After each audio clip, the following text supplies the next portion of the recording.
Live from TVN headquarters, it's the Never Stop Chasing Show with me, Timber and Dick McGowan. Production by Mike Scanlon. Podcast subject to approval. All rights reserved. TVNweather.com.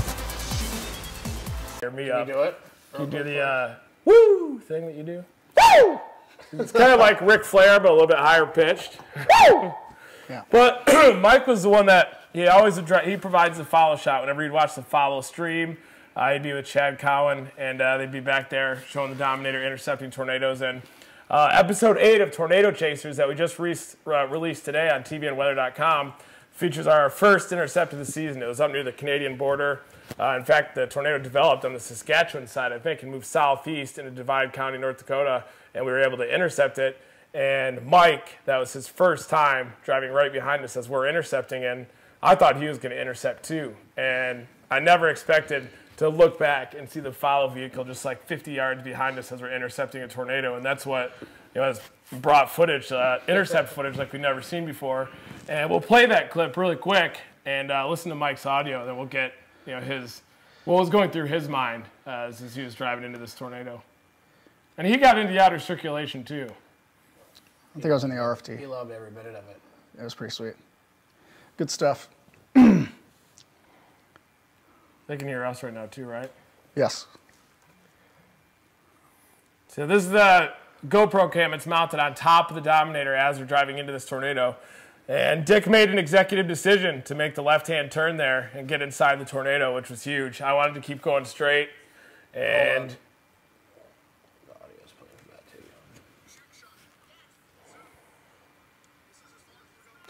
for that too. This is as far as we're going, but we're still driving. Sorry to interrupt you. But you can no, hear it's my okay. phone. Yeah, I always did. During my speaking events too, I'll be talking like the whole video. We don't have the compressors! Yeah, Was that in there? No, we don't have you that. Guys, if you haven't seen this episode, you got to hear. I've never. You got to buy the episode. Is it in there actually? Because Yeah, I just watched it. Right before. I needed to watch the episode still, and I haven't had a chance. I watched it. But anyway, yeah, I hit an octave even higher because we have this thing on the Dominator, the air compressor that we have to have on in order to drop the hydraulics to the ground and survive an intercept. And Dick is driving into this tornado. There's no stopping him. Like, his eyes were just set right on the funnel. And I look down, I just think that, we're going to drop the vehicle to the ground and deploy, and I see the air compressor's not even on. And it was pretty embarrassing, but I said something like, "Oh, watch the compressor! Hit the compressor!" So Mike, tell us what was going through your mind when you were driving, running through the whole. The radio goes off, and we're just. You guys are watching a dust devil. Yeah, we're watching like the gust front part of the storm. We didn't, nothing was going on. It was really the storm was kind of high based a little bit, and all of a sudden, Scanlon gets on the radio. He's like, "Funnel, tornado on the left." I'm like, "Great eyes, Scanlon."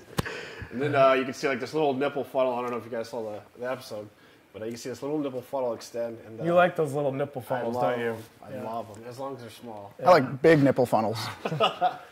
And actually, just to the east of that one, there was even bigger tornado on the ground. It was mostly dust. Though. On the Canadian side, though, right? Yeah, I think it was. Yeah, it was. Yeah.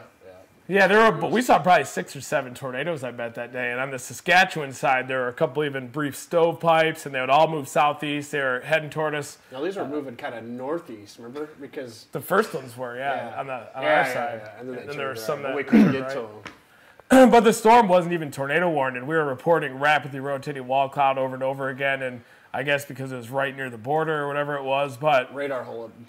High-based, shallow updrafts. But I'm telling you, just because the storm's high base doesn't mean it can't produce a tornado. There's this dynamic piping effect that everybody mocks me for, but as the tornado is coming down, you get a little pressure perturbation underneath the vortex every single time. And what a tornado is basically it's a cloud. A tornado is a cloud. And when you have lower pressure, you can get condensation even below the mean cloud base. And it's called, there's an equation called the Clausius-Clapeyron equation. And so as that pressure perturbation gets lower and lower, you get condensation, and then the funnel will extend toward the ground. And looks like there's lights in the driveway. I bet anything comes right now. The podcast is on. The cameras are on. Probably Rick. So tell us what was going through your mind in that first intercept as we were driving in. Were you scared, or what were you thinking? I wasn't scared. It was out in the middle of nowhere, so I knew the debris would be minimal. I didn't think we were going to catch it. When we turned north, I thought it was already It was beginning to like. Yeah, we just barely snuck into the backside of it. I but thought so too. He wanted to go. He wanted to go but east. if we had gone east another mile, it would have been gone. I didn't realize it was going to dissipate that fast. But and then what happened to that one? It was on the ground for like 8 minutes probably. It just took us forever to get to it. That was so beautiful though when we were paralleling it, moving east, and you could see the entire thing going all the way up into the occlusion. RFD cut. Oh, yeah, gorgeous. So when we're driving at the tornado, was there a point when you were like, "This is as far as we're going to go," like, or did you want to go into? I said that, but now when I watch the footage, I'm like, man, we should have been right up there next to you guys because, there wasn't a lot of debris. The wind speeds weren't that ridiculous in the outer edge. I think we should have been right behind you, but I thought you were pretty close. Whatever. You guys were going pretty fast down that road. No, Dick. He was actually loose gravel. Dick drove the follow vehicle during a lot of our intercepts for storm chasers before. That's from the beginning. And honestly, I don't remember looking in the rear view and seeing the follow vehicle that close on. No, I'm just. I'm just kidding. I think Dick's. You can never get rid of me. Dick's been inside more tornadoes in regular vehicles than he has in the Dominator. Yeah, that's true. The Wakita tornado, Jesus. Shot ahead of you guys, and I was like, oh man, I'm getting out of here because all these vortices are spinning. Shot ahead of you guys, way ahead of you guys. And the storm was moving at 65 miles an hour. Just so you guys know, Wakita was May 10, 2010 in northern Oklahoma when the storms were moving at 50, and they caught us from behind through trees in the vehicle. Multi-vortex tornado, and we've got one to our northwest, or it's like literally like 100 yards to our northwest, one to our northeast, one behind us throwing complete trees out of the ground, and we're just hauling. I can just feel the inflow pulling us back. And then remember Aaron Plusinski, one of our production guys. He's a great friend of ours, but he's in the car flipping out, just oh my God, we gotta get out of here! He's on the radio like, "Team, pull out!" Yeah, his high pitched voice. I had one. Which one did I want to drive into? Because there was 4 of them surrounding me, and they were doing the crisscross thing, like really fast. So and then just instinct drove right took over, into that right? one. Yeah, and it hit in the.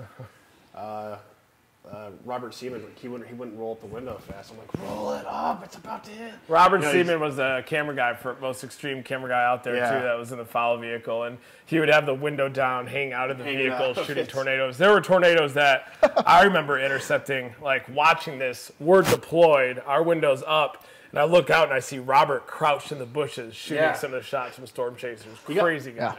On April 26th of last year, the one in Texas. Yeah. Is that the date? 2027. Oh, that's 20. Remember he got hit by the one? He was filming you guys, and that vortice swung around. You see all these leaves, and you see Robert back there filming as it hits the Dominator. I think on May 10, that Wakita Day, May 10, 2010, even though those were individual tornadoes, I think that was one big cone wedge above us with suction vortices spinning around. And suction vortices are why we built the Dominator in the first place, is to get in there and try to measure those wind speeds and see if they do get up to the 500 or 600 miles per hour that a lot of the theory. Can you move your phone over there? Sure. Getting some interference. Gotcha. How's it now? It's perfect. Okay. Sorry about that, guys. Yeah, somebody said it was choppy a little bit. But anyway, we're taking some questions from Twitter too here. Got a question. How old is Gizmo? That's a great question. Gizmo's our little dog, Yorkshire Terrier. Gizmo, come here, Giz. How old is she? 2 years old now, but. No, she's older than that. No, she's 2. We got her October 2 years ago. No. It's been trust me, she's 2 years. I know she has the 2012. She has the intelligence of a 14-year-old. She was here before production. That would have been before. No, it was 2000. No, she was not before 2008 or 2009. Yeah, I think it was. She's 2. She's at least 3. She's 2. I would know. I would know. I'm her father. You can't even remember your Chris baby's. is her mother. I'm her father. But anyway. That's awkward. Well, we do have some plans for next year that we wanted to discuss too. Actually, do you have a question first? Because this is some big news here. Everybody keeps saying that the signal keeps going in and out here. Moving his phone didn't help. Yeah. Somebody, trans fan to us says, how was it getting in or actually near the tornado during that chase? It was pretty amazing, actually. I mean, I expected my ears to pop, but they didn't. We just got on pretty much the outer edge of it as it crossed the road. Just caught it in time. Every time you're close to a very, strong tornado, it's pretty intense. I mean, that's what I live for. I love that feeling, being that close. And once you get close to a tornado, you never want to see one from far away again. Yeah, I agree. But the problem I think being inside a tornado is a little overrated because you can't see the tornado. Yeah. Like I'd rather be just outside and see of the tornado. And When you're inside, I mean, I won't lie to you, I'm scared to death. I'm thinking the vehicle could lift off the ground at any second, like the whole thing's shaking back and forth, your ears are popping. I mean, it's definitely scary. Is everything good? You're good. Okay. Just gets fuzzy every few minutes. So yeah, intercepting a tornado, there's nothing like it. And when your ears pop, it's that pressure fall inside the vortex that's causing that. And that's that pressure fall that causes the intense rotation inside a tornado. And you get extreme pressure falls inside those individual suction vortices, and that's what could cause the wind speeds to get near 400 or 500 miles per hour. And you get a 100 millibar, drop. Yeah, easily. And the theory of these suction vortices shows that the wind speeds could be 400 or 500 miles per hour, and you'd think that the friction near the ground of a tornado would cause the wind speeds to weaken, but it's counterintuitive because it causes like the one main parent vortex to break into multiple suction vortices that spin around at the rate of the tornado itself, each with its own rotation.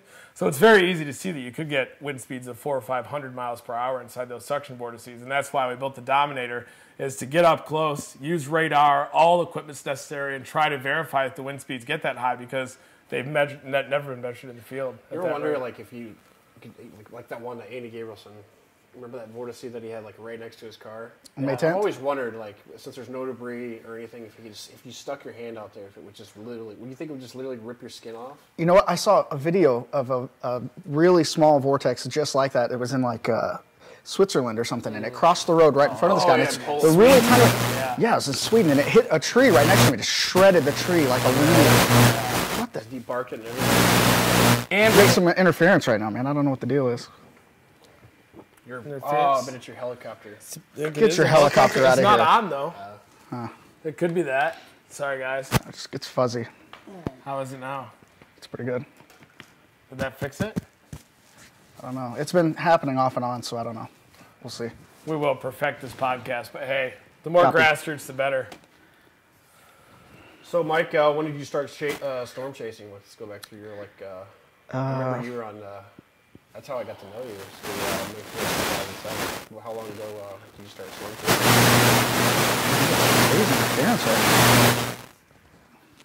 chasing? Check your batteries real quick on your transmitters. Hold on, guys. Stand by. I don't know. Mine's full. All right. Leave your transmitters out. Huh? 2 batteries on mine. 2? Okay. Could be. Leave your transmitters out. Okay. How's it now? It's working fine right now. Okay. So when my first actual chase was April 19th, 2003. It was a local chase. I was just in high school. I was a junior. Did your mom know you were out chasing, or did you just let it rip? I actually told my dad to get in the car and drive because I didn't have my driver's license yet. Okay. So I was at soccer practice, and it was I think it was a moderate risk day. I was chasing that day. And the tornado watch was out, and I was at school in like computer class, and I was like, hey, tornado watch, oh, that's cool, whatever. I don't really know what I'm doing, but soccer practice, told the coach that, there was a storm exploding just southwest of us, and he was like, all right, everybody go home. And then by the time I got home, they'd issued a tornado warning, and it was hailing. So me and my dad jumped in the car and dropped south, and actually saw Tim Samaras that day.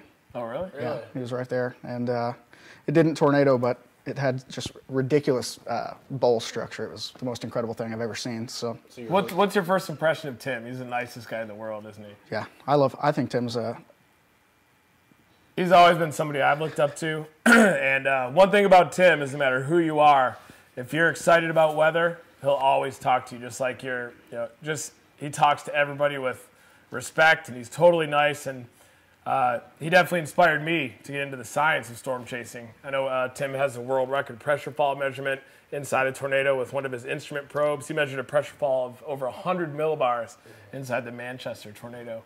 And great guy, too. Jeff Petrowski, too, really another nice. Great guy. He's one of my heroes, too. He kind of pioneered extreme storm chasing. Yeah, he did. His Brady, Nebraska video is incredible. It's definitely something you got to check out. But I mean, he has some of the most amazing videos out there. And we're trying to get Jeff on board to stream with us one of these years, maybe. Yeah.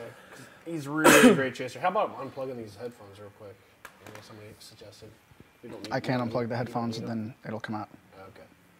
I'll try it. Is it working right now? So, yeah, everything's fine right now. 2007, when did you start, regularly chasing? Was that 2006? Did the local thing in 2003, a couple chases, and 2004, chased a couple times. But in 2005 was the first year I actually started, leaving my hometown, making a forecast, going out before anything is happening, and positioning myself. And eastern Oklahoma is not a great area to learn how to storm chase. Yeah, it's not. So I chased 03, 04, 05, and 06, and never saw a tornado, and then saw my first tornado in 2007, March 28th, in Headley, Texas, with was that Tyler Costantini. Was that the one down near Briscoe? I don't remember if it was the same storm. You were with Tyler? I was with Tyler, yeah. Yeah. Tyler's a good guy, too. He's the man. instrumental in getting us in position in Elkins, West Virginia the other day to chase the snow. I mean, the guy has models running at his house somehow. He always has access, like, the latest model data that, I didn't even know existed. Like these crazy high-res snow models, like in the mountains, and he put us in perfect position to track down that, which was awesome.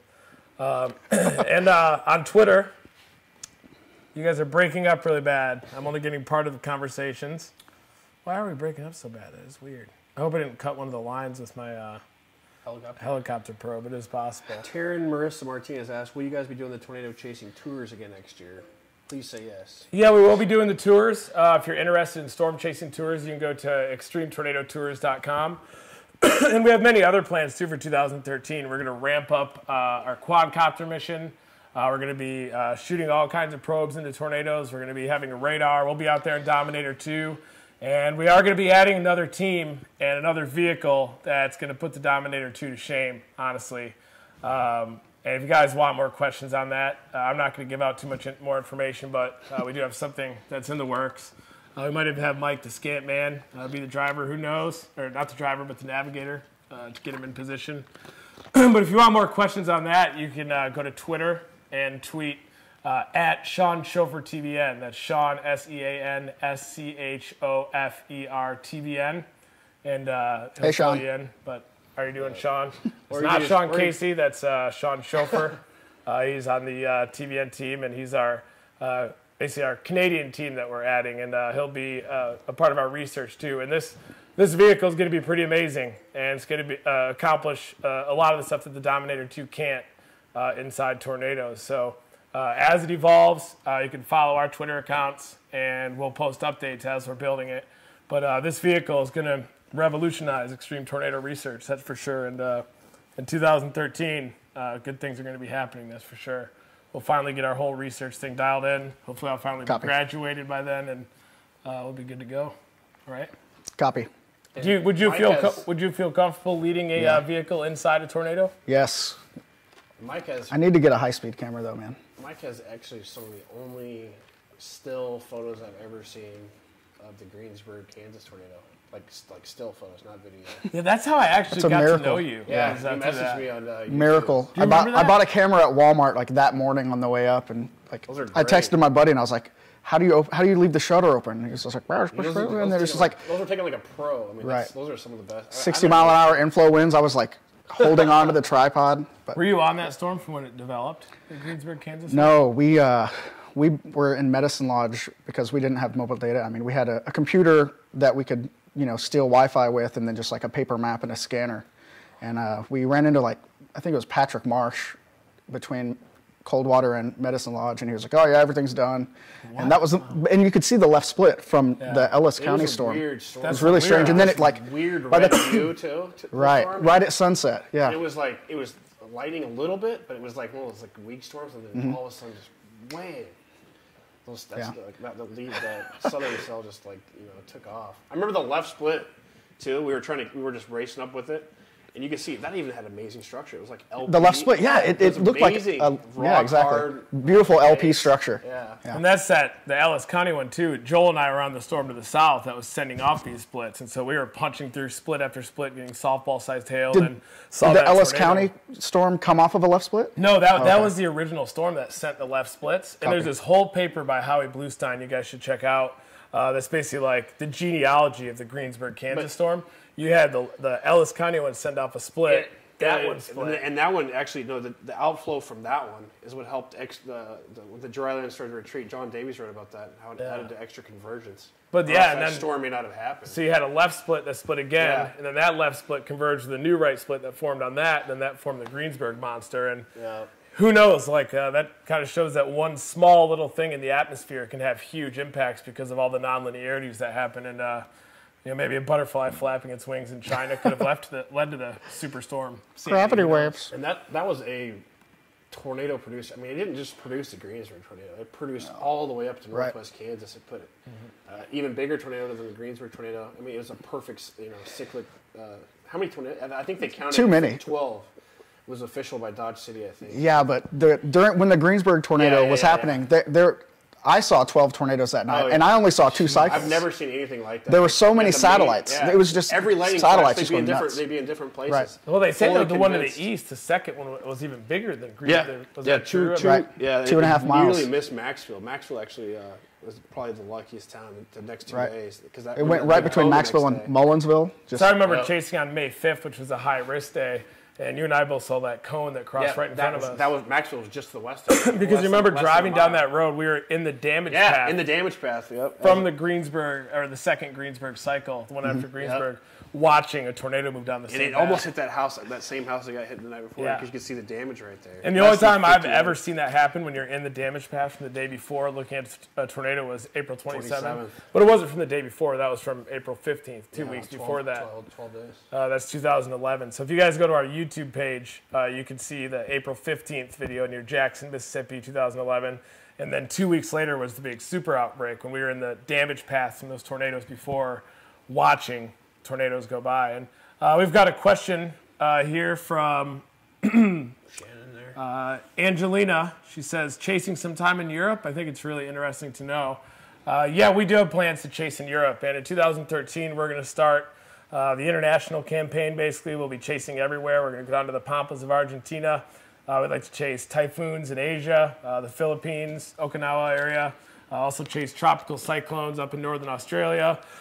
We'd like to chase tornadoes in Australia, and I've been posting a little bit about that on our social networks in the middle of the night when my normal work hours, when it's peak heating over in Australia. And they get some big-time tornadoes over there, and we're actually going to be possibly looking for some streamers out in Australia too. So one of my favorite tornado videos is from Australia. I don't know when it was. I think it was Jimmy Jaguar that shot that. Well, it was from a hotel, and they were like looking out through like the front door of a hotel, and the tornado. It's just ridiculous. That upward motion. The guy, his language on there too, where he's like, "Yes, my dad." Yes, that's the one. That's the one that you guys. Well, there's another video that reminded me of the Ellis County tornado that Jimmy Jaguar shot that was like hitting power transformers. Remember the little one where he was right next to it with all this upward motion? Yeah, I'll show it to you guys. Pull it up. Shannon has a question. Do you know of a good website to view the Euro model that's comparable to Twister data? Twister data doesn't have the Euro right now. I think I don't know. Go to weather.cod.edu. I think it's a good one to look at. It's hard to get the Euro because the Europeans they hold their model data a little bit more. I guess you can't access it as easily. Those Europeans. With Twister data, my buddies in grad school that we were working on TBN back in the day, and we actually coded Twister data. Dave Demko, Don Giuliano, and that was back when a couple years ago when we were all working together on TBN. And we wanted a model forecast site that was basically tailored for the chaser. And you can look at soundings and photographs. And the cool thing about twisterdata.com, and you should try this out, is that you can plot any model map, and you click on it, and then you get a sounding and a forecast photograph. And photograph is basically like a plot that shows how the vertical wind shear. And you can learn a lot from those photographs. I'd recommend Googling a paper. Google Esterheld photographs. Esterheld, Esterheld, photographs. And there's an incredible paper on photographs you should read that will really help your forecasting skills and using photographs to find, where the most favorable wind shear is for tornadoes. Just want to say hi to Eric and Sam. Hi, Eric and Sam. And also, never stop chasing. A question from Larry Champion Jr. I watched last Saturday when he tried to intercept the tornado. It was awesome. So my question is, what is the best radar software you use to chase storms? I use Pickle on my smartphone. Well, if you're not using a smartphone, we really highly recommend GR Level 3. you can do so much with it. You can overlay. Do you prefer Pickle over radar scope on your phone? Yeah, I do. Well, I don't have radar scope, but I like Pickle because they have like those new cute little meso markers on them now and higher resolution. Yeah, and you more data dependent chasers right here. They they go after those little meso donuts and try to find the geographical center of the SPC risk. I'm just kidding, but Yeah, I have a program that takes the SPC outlook and plots like the dead center. We'd probably see more tornadoes if we actually did that, but we'd overcomplicate Yeah, it. you do like the obscure targets. Here's a question on Twitter. This is from Michael Madzewski, Michael MSPS. He says, those rockets you have, do you have GoPro strapped to them? We have contour cameras that are strapped to them. So, yeah, replay cams. Replay. And so we attached that to the rocket. And so in the last episode 7 of Tornado Chasers, you saw that shot going up from the rocket, and that was from one that was strapped to the side. But the new rockets that we're building next year, and this guy is kind of our Q of James Bond, Justin White. He was in episode 7, and he's like tested them, like model tested these things, weight balance tested them, and we have these rockets that will have cameras attached inside and all the instrumentation, and they measure temperature, moisture, pressure, and any kind of meteorological variable you can imagine at a rate of 5 times a second. And our goal next year with Dominator 1, Dominator 2, and this new vehicle that we're building with Sean Chauffeur TVN on Twitter, actually our plan is to surround the tornado, if not be inside, and get a 3D X-ray of suction vortices right near the ground. And that's our ultimate mission. And maybe we can get some government grants or something one of these years. But High speed. yeah, so what's the high-speed camera? Let's talk about your obsession with that a little bit. And obsession is a good thing. Let's call it passion. Passion. I used to love time lapses. Like I'd always shoot, 2 or 3 frames per second and speed it up, and it brings out a lot of the motion that you don't see in real time. And one of my buddies, one of my first chase partners, Randy Ray, was like, "I'd like to see a tornado in high speed." And I was like, "That's stupid. I want to see it moving faster. I want to." And then like 2 years after he said something about it, I realized that this little camera I had shot high speed, and I was filming snow video for a local station, and there was like a little snow devil that kept spinning up from like the wind coming around this building. So I shot this snow devil on high speed, and there were like 8 vortices inside of this thing. Suction vortices. Suction vortices. Yeah. And you couldn't see them in real time. And that's why. So then I thought, what would Reed's Ellis County video look like at 600 frames per second? It would change. It would change the world. It would look cool, at least. I agree. And people underestimate the visual part of science. I mean, you can collect all the data in the world, but if you don't have the video to pair with it, then that research is incomplete. And that's why I think next year we got to get the high-speed cameras all over the new vehicle, the Dominator, and we've got to get instrumentation. We're thinking LiDARs, which are radars that operate on the visible light frequency, almost like lasers, that we can measure those real high-resolution wind shifts. But can you imagine what a suction vortex with 600-mile-per-hour winds going that way, 600-mile-per-hour winds going back across a vehicle would do? And in this new vehicle, we've got to design something that can withstand that type of shear. I mean, is there instrumentation that could survive 600 miles per hour? Yeah. Well, it would shred an RM Young. You measure it from a radar, though, with a LiDAR, so just outside. But yeah, we'd have to validate it with instrumentation. But I mean, with LiDAR and radar, and the problem with other like mobile radar units is they have to be further back from a storm. Right. So they're scanning higher up in the tornado, which it's pretty straightforward. The physics is pretty simple up there, but where it gets crazy and where the big mystery in tornadoes is when it interacts with friction and you get the breakdown in vortices like Mike was doing. But I could see you getting really excited about having high-speed cameras all over while you're intercepting. You have never seen me as excited as I would be if I shot a tornado in high speed. Actually, I shot one of the little bird fart tornadoes near Wait, did you say Kingfisher. What did you just say? Bird fart? Fart? Did you say fart in the podcast? Bird fart? Was that last year? No, it was this year when you were out and I was driving the Dom, and we were near Kingfisher. We were just north of Kingfisher, and I mean, I don't know if what we were seeing on the ground was a tornado or just RFD gusts, but do birds fart? Do birds fart? Just for anybody asking about GR Level 3, if you want it, just go to www.grlevelx.com. I think it's like $80, but they have like a free trial. You can try it out. It's pretty nice. And here's another question from Taryn. Have you guys ever seen cows flying through the sky in real life? Actually, we do. Usually cows, I think, are probably smarter than us because they always seem to be positioned away from tornadoes. I always see them in herds. They always face their rear into the wind.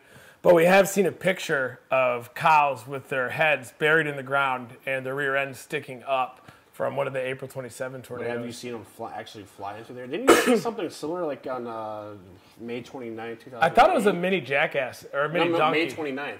Oh, yeah. 28. I mean, we've seen stuff that have looked like animals, but it's hard to verify. But we did. Remember the Dominator 1 got hit by a horse, though, last year in that intercept. Remember when Kevin was in the vehicle behind in us? Nebraska? And this is kind of a really sad story, but the craziest intercept that we've ever had in the Dominators was never caught on film because we had both Dom 1 and Dom 2 in the field last year. Discovery would only cover Dominator 2.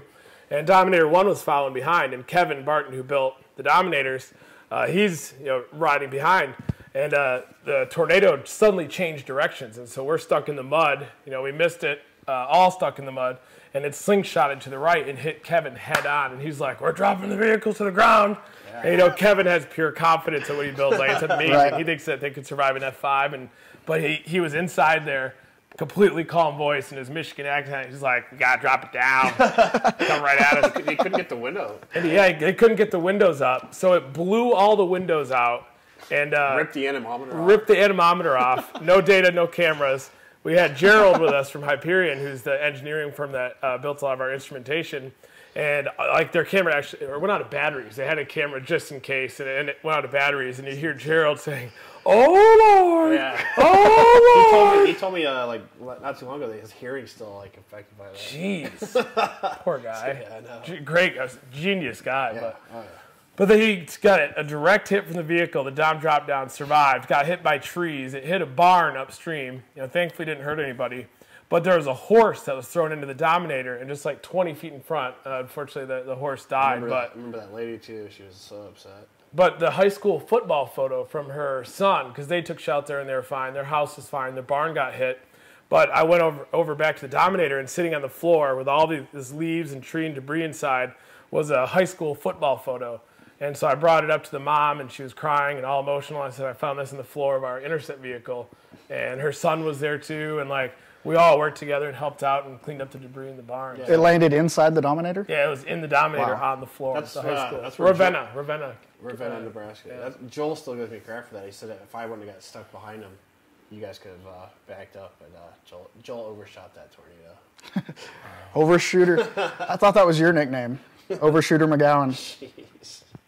Have you ever dropped anything important while out chasing? Never found Every it? single phone he's ever owned, he's dropped near a tornado. Yeah, I earned those phones. He earned them. May 4, 2007, he called me for some random phone. He's like, lost my phone in a tornado. This year, May 22nd. Last year. The Intercept on the episode 8, actually. That was the one that just aired. Yeah. Every time we intercept, the phone will fall out of my pocket, probably gets sucked up by a tornado, never hits the ground, of course.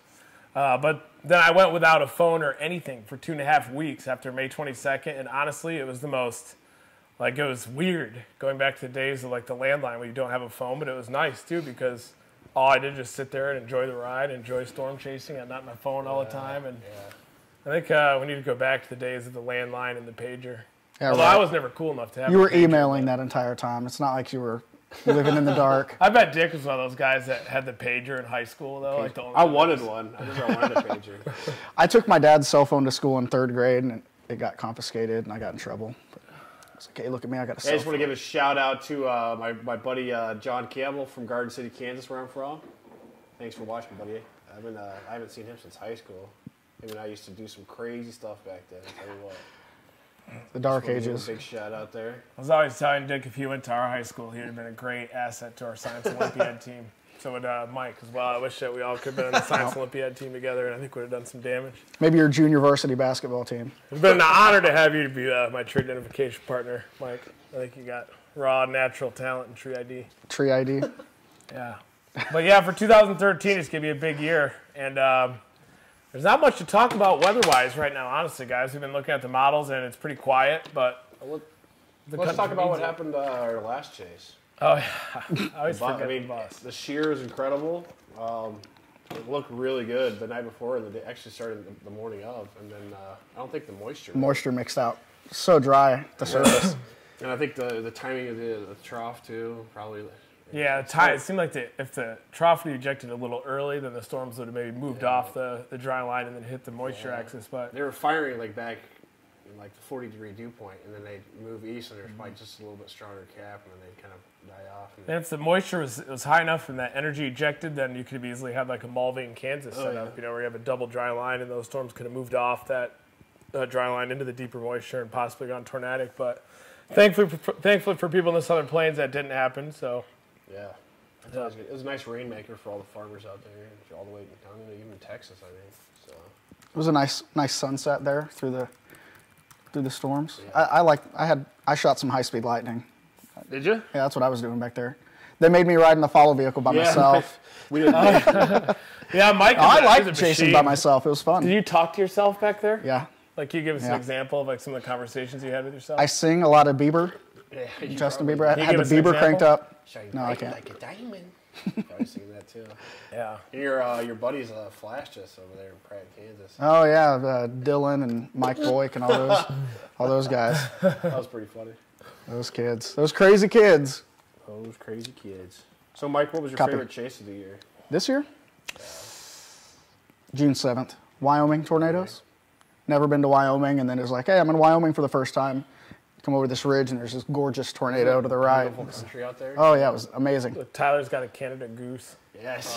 How's it going, Tyler? Got to add me on Gmail chat too. I don't think we ever did. got that. He did? Did I add him? I tried to do it today for you. Can I you love you, send me Tyler. one? Can you send me a message just to make sure it works? You guys have any questions? Discuss the chat next to if you see a little chat icon there. Sign up, or you can at Reed Timber TVN. Oh, that's good. Yeah, the next 10 days are looking pretty quiet, aren't they, guys? Let's go. Yeah, we'll do it. What do you guys think? It's winter. So, yeah. I think the next snowstorm, obviously, we'll chase every snowstorm this winter. And it's an El Nino year, so there's probably going to be a lot of southern stream type wintertime tornado outbreaks that I think we're going to chase. And we're going to get this quadcopter thing going. And to end the podcast here, I'd like to do a little test flight. I finally had my first eye exam because I was running out of contacts yesterday, and I saw these things flying around. And so I wanted to get myself a toy. But these are the type of quadcopters. We want a swarm of these things that are going to be flying into tornadoes. And we flew it in the backyard earlier, lost control of this thing. It just kept going, and thankfully we were able to find it. Here, I'll show you. Is it all working right now? Yeah, we're good. All right, watch this. I can fly this thing inside. Earlier today, he was testing it out. He had it about 150 feet up in the air. I lost control of it. It just dropped. It hit concrete, and it still works. But this has pretty much been my social life. The reason I lost control is probably because I didn't have the antenna pulled. But this has been my social life for the last few nights. I've just been sitting here, working on my dissertation, flying this helicopter around, and trying to master it. Hold on a second. It's got to find the signal. I like your light bars. It'll find it. Hold on. Be patient. There it goes. It's about ready to launch. So, all right. You ready? Should we close the computers? Dick broke the landing gear. Whatever. No, I can fly this with precision. All right.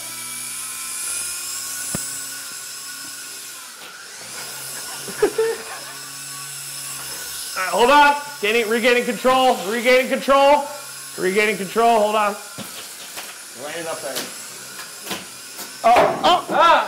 Come on. Come on. Help!